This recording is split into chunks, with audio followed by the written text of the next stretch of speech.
Hello, have you been working with Blender's motion tracking features and also the masking?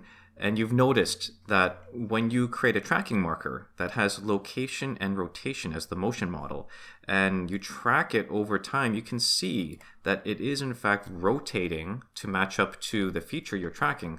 But then when you take this tracking marker and pair it up with a mask, you're disappointed that the mask doesn't also rotate. What we're going to talk about today is not a solution or fix, but it is an alternative. What we're going to do is take this tracking marker and use it to create a plane track, which definitely can rotate as this tracking marker does. This tutorial is going to be big. I have a lot of content to cover, and I'm going to make some assumptions. I'm going to assume that you already know how to create a plane track and how that works. So once we get to that point, I won't go through the detailed explanation. I do have a dedicated video talking about creating a plane track, and you can watch that using the link that's on screen now. We are also not going to talk about how to create the tracking marker itself. I'm assuming you're coming in here because you already have a tracking marker and you want to know what you can do with it. We are also going to cover some new content entirely, how to run Python code inside of Blender. And don't worry if you've never seen it before or you don't even know what Python code is, we will go through that step by step and hopefully you'll have no trouble following along. So that is the plan. We are going to take this tracking marker, we're going to generate a plane track out of it, and then we're going to see how we can use that in the Compositor. Let's get started. The first step is where we're going to use Python code to create new tracking markers out of the four corners of our existing marker. So the good news is I've already got code ready to go. You just need to go to the website that I'm going to link inside of the show notes. So let's go see that code. I'm going to flip over now to my web browser, and this is the URL that I will be sharing in the show notes. And this is the code. The top part is just comments. And it's a lot, and you can read it later. I'm not going to read it here because we're going to step through it. It's all instructions on how to actually use it. The code itself that we need to focus on is going to be this section here. So what we're going to do is we're going to download a copy of this and then open it up inside of Blender and make the changes we need to make and then run the code, and it will create the tracking markers for us out of those four corners. Now, before we actually do that, I do want to give a shout out to the person that developed the initial code that I based this script off of. So that is this user Emu, who posted on this thread, which I will also share in the show notes. And that was the original code they provided.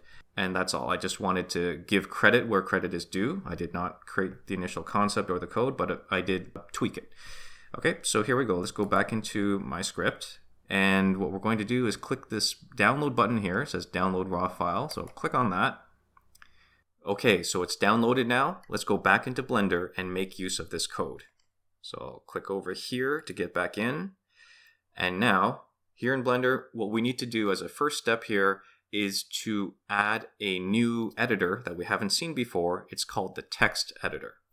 Okay, so what I will do for that is I will replace this properties editor. We don't need that right now. So I'll click on this button here for editor type and then choose this one here, text editor.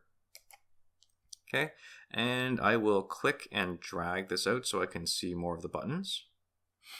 Now, because we had downloaded it, it is now a file sitting on our computer. So we can open it by clicking this button and then choosing the file from our downloads folder. So double click, and there you go. There is the code that we were looking at in the web browser. So let's scroll down to where we actually need to make changes, which is right here. This section here, this is the only spot we need to touch. And let's go through it step by step. The first thing we need to change is your movie clip. So this part right here, we need to change this to the name of your clip.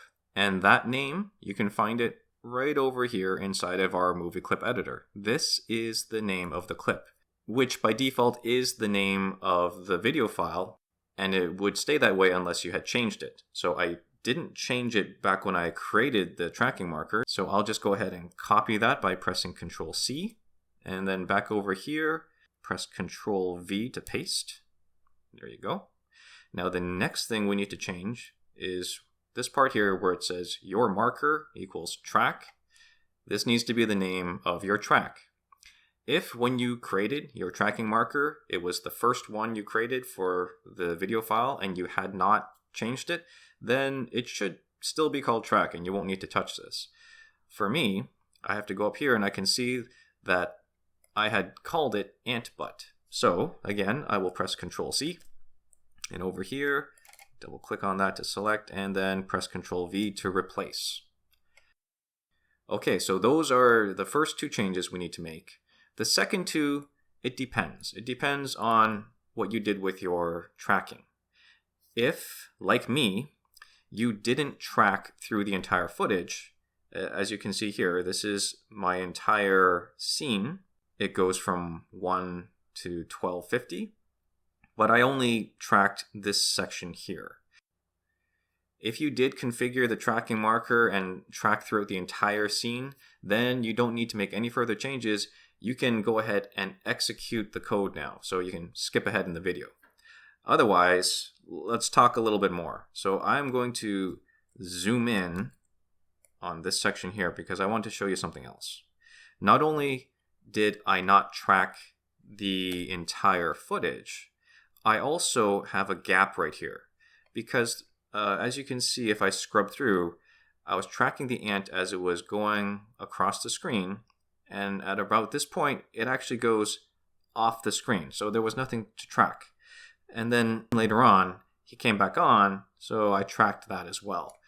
So one thing I need to tell you about this code is that it will only work properly if you give it a continuous range of frames where everything is tracked. There are no gaps. So for this demonstration, what I'm going to do is change the first line over here. I'm going to change it from a 0 to about where I started tracking, which let's just say it's 817. So I'll go here and I'll type 817. And then I will change this final value to about here. So 1103, okay? So I'm now defining that range of frames that I want to run the code for. At this point, we are ready to run this Python code, which will create those 4 tracking markers for us.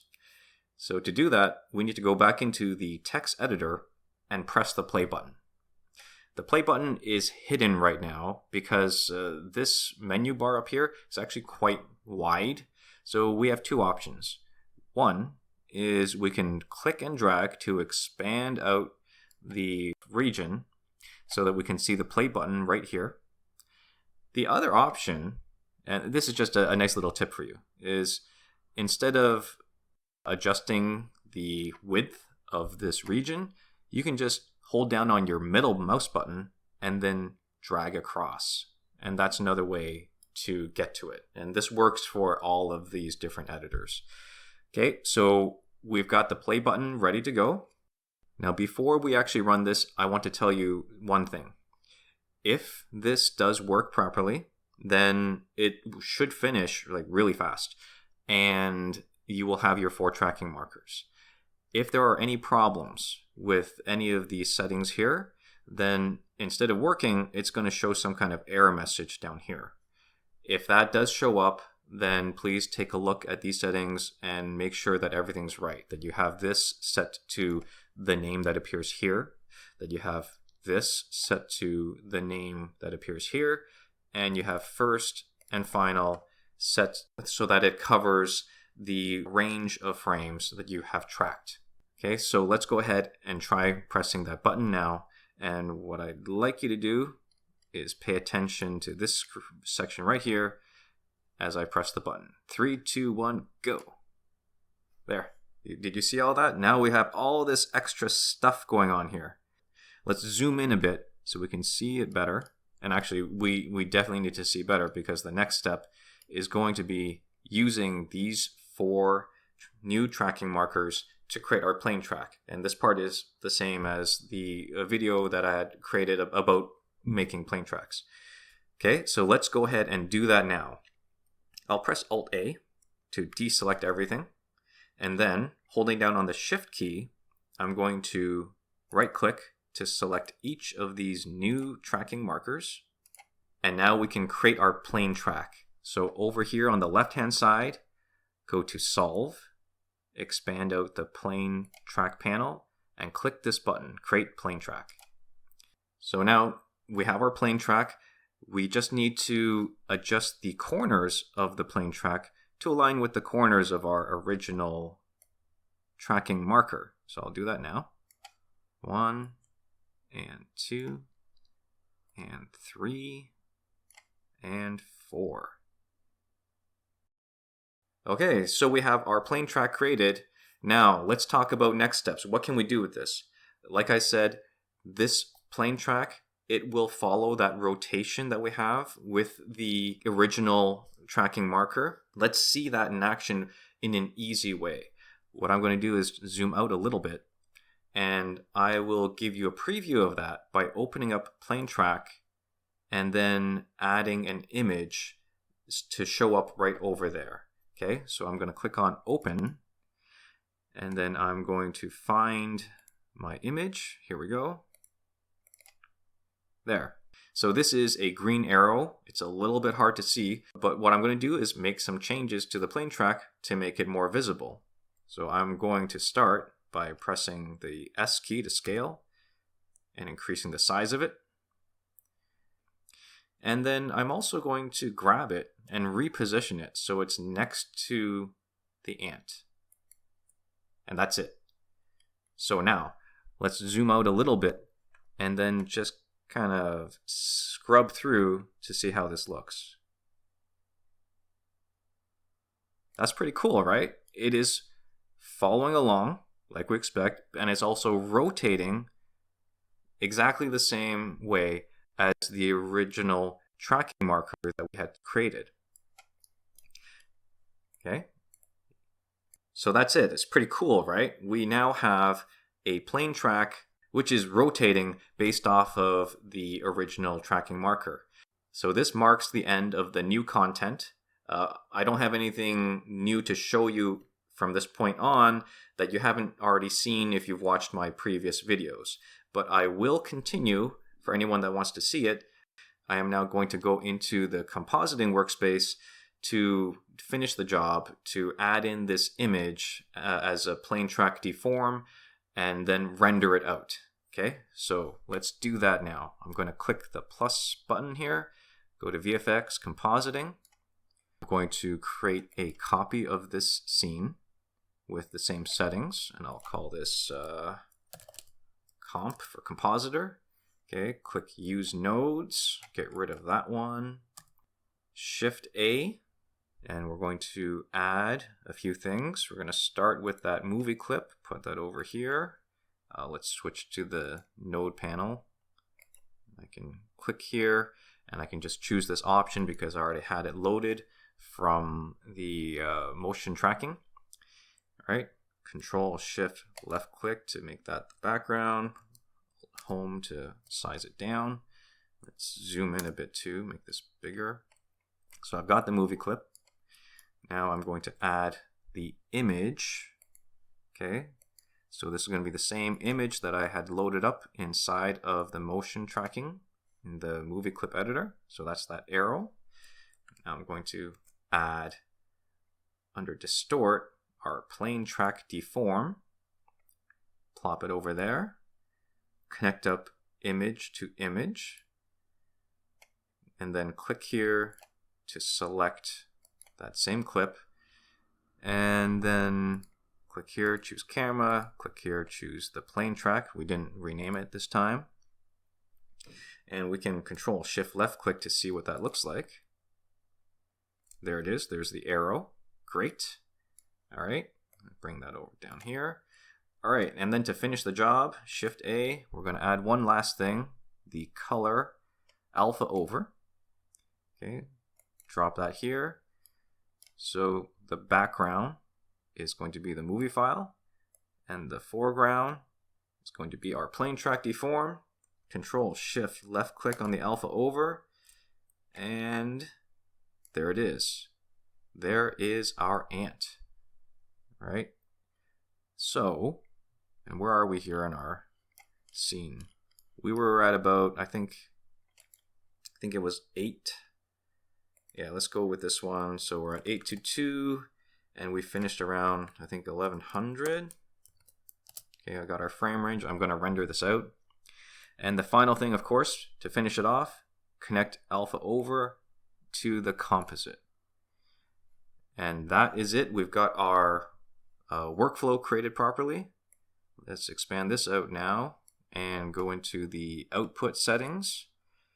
And I am going to output this to demo.mp4 and choose H.264 and MP4, and that's it. Let's hit the render and see what we get. And of course, I'm going to time lapse this thing. All right, it looks like it's done. So let's open up the video and see what it looks like. Here we go, demo. Let's take a look.